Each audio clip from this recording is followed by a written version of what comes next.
What's up, watchers of the Marvel Multiverse? This is the Marvelous Wave, and let's get right into the brand new news about Venom: Let There Be Carnage. Let There Be Carnage is shaping up to be a far more important and influential movie for Sony than was originally anticipated. Sony is known for making big moves with their movies very quickly. Just look back at The Amazing Spider-Man 2, for example, which attempted to set up a sequel to that movie as well as a Sinister Six movie. With that said, the first Venom movie was relatively tame in terms of its setup and what it was actually going for, establishing the character of Eddie Brock, and in the post-credit scene, Cletus Cassidy, who of course is the main antagonist in this film, Carnage himself. However, with a brand new report that indicates what we could actually see in the post-credit scene of Let There Be Carnage, as well as the plans for Sony and Marvel in the future, there are big implications for this movie. With that said, I do want to give a spoiler warning for this video, so please click off if you're not interested in being spoiled for Let There Be Carnage, and specifically the post-credit scene. Also take this with a grain of salt, however, a lot of leaks do confirm the validity of the post-credit scene, as well as Sony actually marketing what will actually occur in future installments with their properties, including Spider-Man and the MCU. Where we're here to break it all down for you, we will have a later video that will go more in depth. This is more of a news-based one, but I just wanted to cover the topic as quickly as possible. First, Sony is actually actively marketing the film as breaking open and expanding the universe. What exactly this means is pretty clear for anyone that follows Sony, as well as their current deal with Marvel, as well as the fact that this Marvel Phase 4 is focusing heavily on the multiverse aspects, from Loki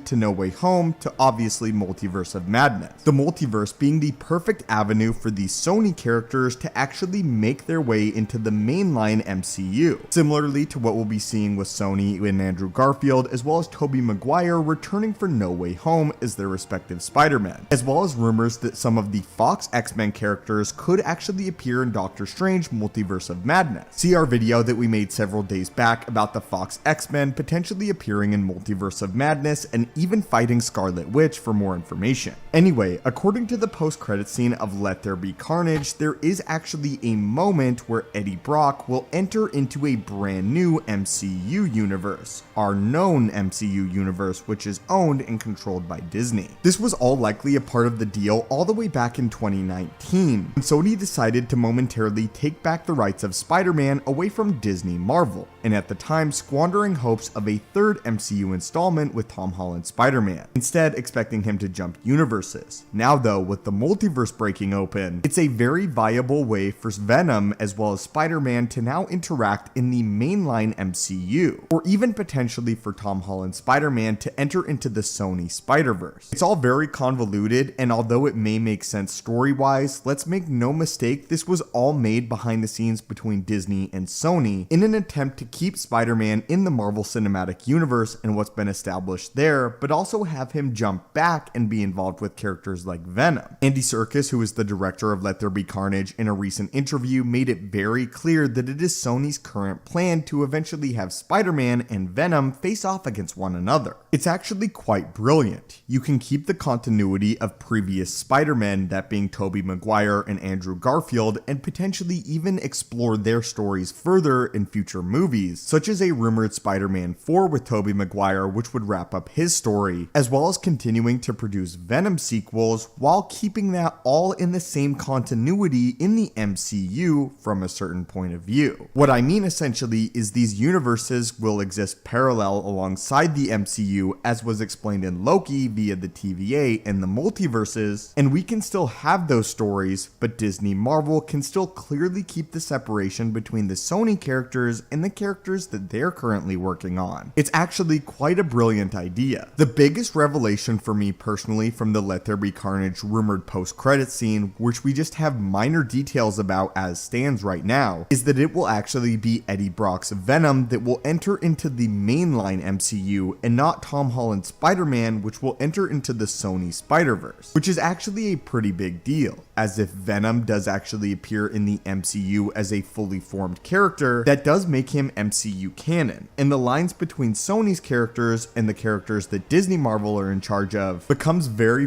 clear, as make no mistake guys, the second that Venom steps foot in the official mainline MCU, he is a Disney MCU character, whereas if you flip this around and it was Tom Holland's Spider-Man that entered into Venom's universe, the lines are way more blurry. Anyway guys, what do you think about this? And what do you think about Sony actually actively advertising that the universes are going to, quote, expand or collide? How do you feel about Venom Let There Be Carnage being the actual movie where Venom makes the jump into the mainline MCU? Do you think that Sony is making the same mistake that they made all the way back with The Amazing Spider-Man 2, trying to expand too quickly? Or do you think that comic book movies as a whole have really evolved since then and that we're ready for Venom and Spider-Man to encounter one another on the big screen? I'm sure we'll be getting a lot of different thoughts on the comments down below, and I'm super interested in all of that. As always, my friends, hit that subscribe button to assemble and join our team, and have a great day.